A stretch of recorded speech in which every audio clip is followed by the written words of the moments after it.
The Dalmatian coast, the west coast of the Orient.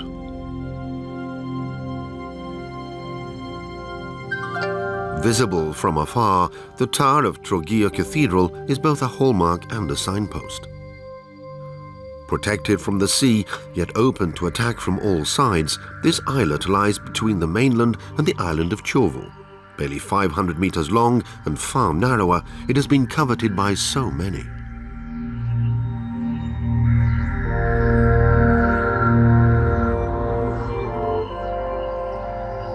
The mighty walls of Camerlengo Citadel, a bulwark built by the Phoenicians in the 15th century.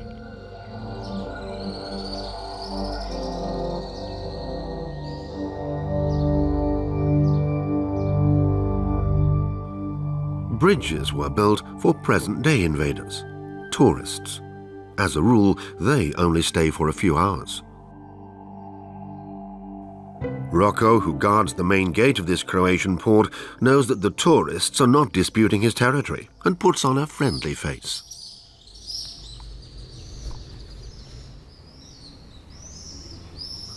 Passing through the gate is like taking a journey back in time. The visitor enters the labyrinth of a medieval town whose origins go back much further than the Middle Ages. Trogir, or Tragurion as it was originally known, was founded in the 3rd century BC by the Greeks. You need a good nose to find your way through the twisting, narrow alleys. He isn't looking for Gothic architectural treasures or Renaissance palaces. Yet anyone following Rocco, who's more than familiar with the place, will soon discover the diversity of this living monument.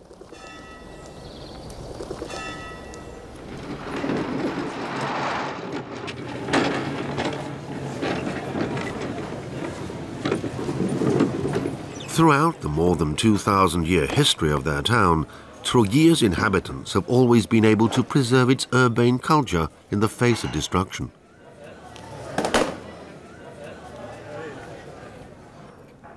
Art and the art of survival.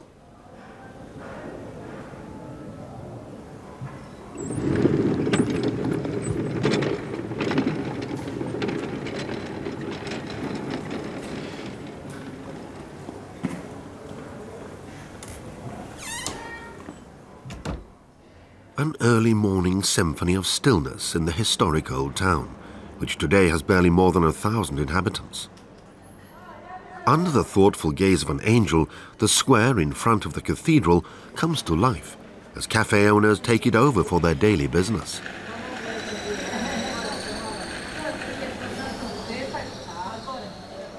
Only a few meters from the cathedral square is a lion gate, the entrance to the Cipico Palace. The Cipicos were once the most influential noble family in Trogir. Those entering the inner courtyard of this splendid building today come not to engage in state affairs, but for music lessons. This Renaissance monument now serves a different purpose. Like many outstanding buildings in this once powerful center of commerce, the old residence of the Cipico family is a mere shadow of its former glory. In Croatia, too, during the socialist era, preserving the edifices of what was seen as a bygone social order was not a priority. The piazza, Rocco's preferred spot after the early morning round of his territory, is the square in front of the cathedral. The 3-story tower of the Cathedral of St. Lawrence. The church is a stone expression of the sense of form that prevailed from the 13th to the 16th century. It's a work of many generations. The magnificent architectural achievements to the glory of God are also an expression of the fierce rivalry that existed between the cultural strongholds of Trogir, Split and Šibenik. The Romanesque apses of the Cathedral of St. Lawrence in Trogir are among the earliest and most magnificent testimonies to medieval church architecture. Christianity became established in the Roman town of Municipium Tragurium as early as the 4th century. 300 years later, Around the time the Slavs settled here, the town became the seat of a bishop. But the basilica dating from that time was destroyed in the 12th century.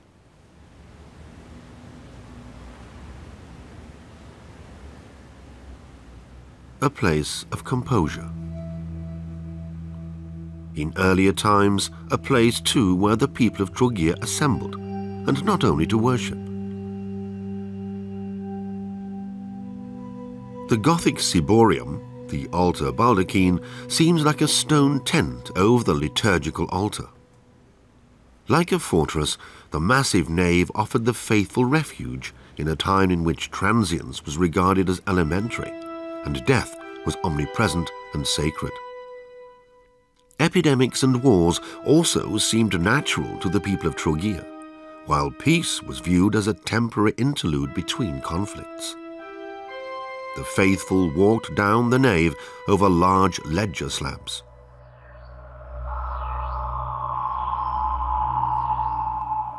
A puto carrying a torch, a symbol of life and death.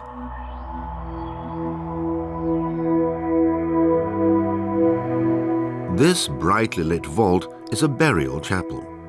An extension to the cathedral, it was built in the 15th century for the sarcophagus of a bishop.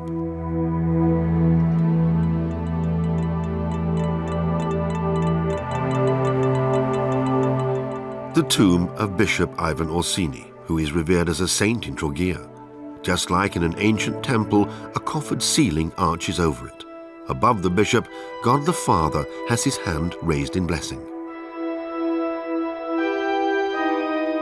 Renaissance art of sublime perfection, created by the architects and sculptors Niccolò Ferentinac and Anja Alesi, who were famous throughout Dalmatia. Their work was commissioned by the man who had the cathedral built, Coriolan Cipico.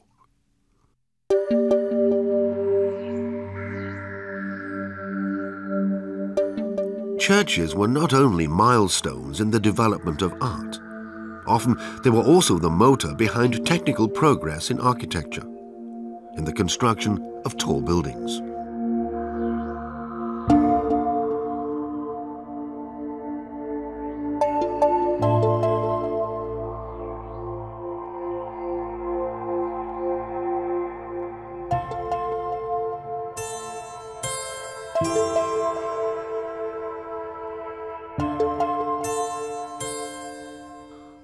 It's only when looked at fleetingly that the medieval townscape appears to have a uniform architectural style.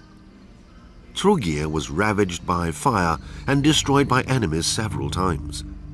Yet rarely will you find somewhere that seems more like a compact architectural unit than this little island town.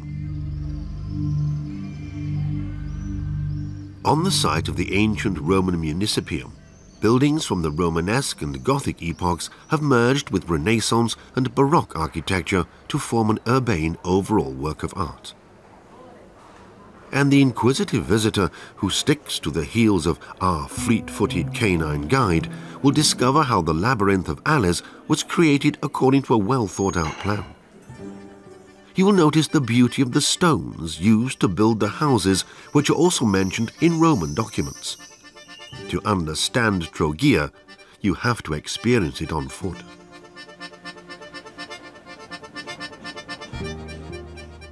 Unimpressed by the monuments to a great past, Rocco checks out his territory several times a day.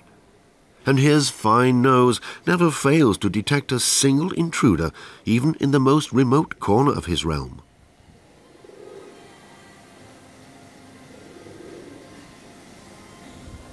Many impressive works of architecture date back to the time when Trogir was ruled over by Venice.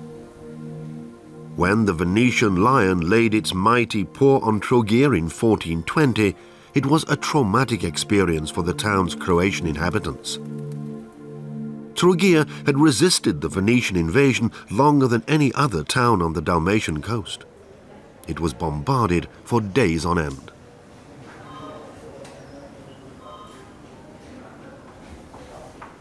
The past and the present.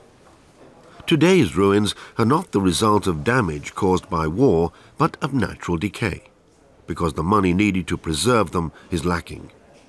What's more, the interests of conservationists often conflict with the inhabitants' need for the comforts of modern living.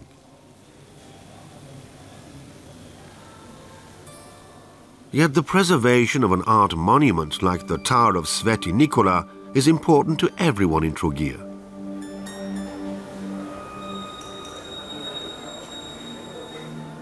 At one time you could look through the filigree tracery and watch large merchant vessels enter the protected harbour. Trogir's wealth stemmed from the goods they carried.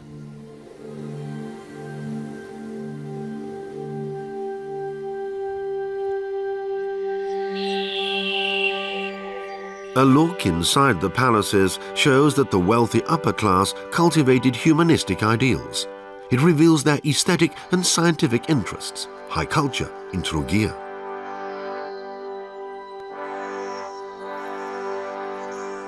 This treasure is looked after with the utmost care. Established in the 18th century by Bishop Ivan Luka from the noble Garanyin family, the library used to house one of the most important collections of classical manuscripts. It served scholars and the educated classes as one of the leading sources of the knowledge of their time. The works of great authors can be found here, as can the original manuscript of the detailed history of the town, compiled by the historian Ivan Lucic, whose image has been immortalized in the Baroque ceiling frescoes. The collection also includes pictures of the world-famous Romanesque portal of Trogir Cathedral. The palace was an intellectual powerhouse and a court of the muses, where the allegory of history also appears in a graceful form to protect the store of knowledge.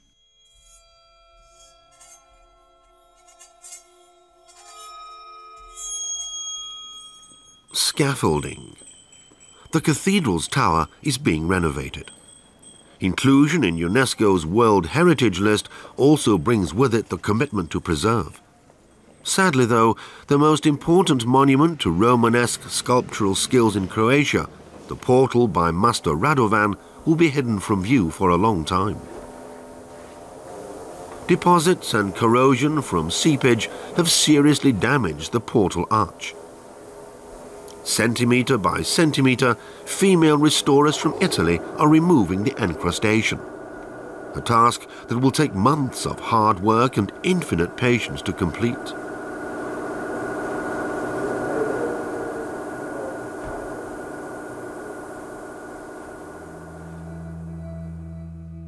Restoration of the baptistry beneath has almost been completed.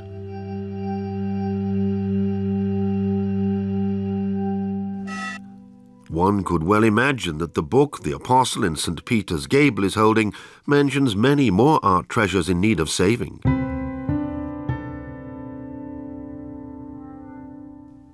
By the time the locals set out for a stroll in the soft light of evening, Rocco has finished his research and is dwelling on the day's events. And in his canine dreams, a snort might well reflect what human lips voiced so melodiously in the 17th century. Trogir, caressed by the happy zephyr, basks in the splendor of its radiant sky.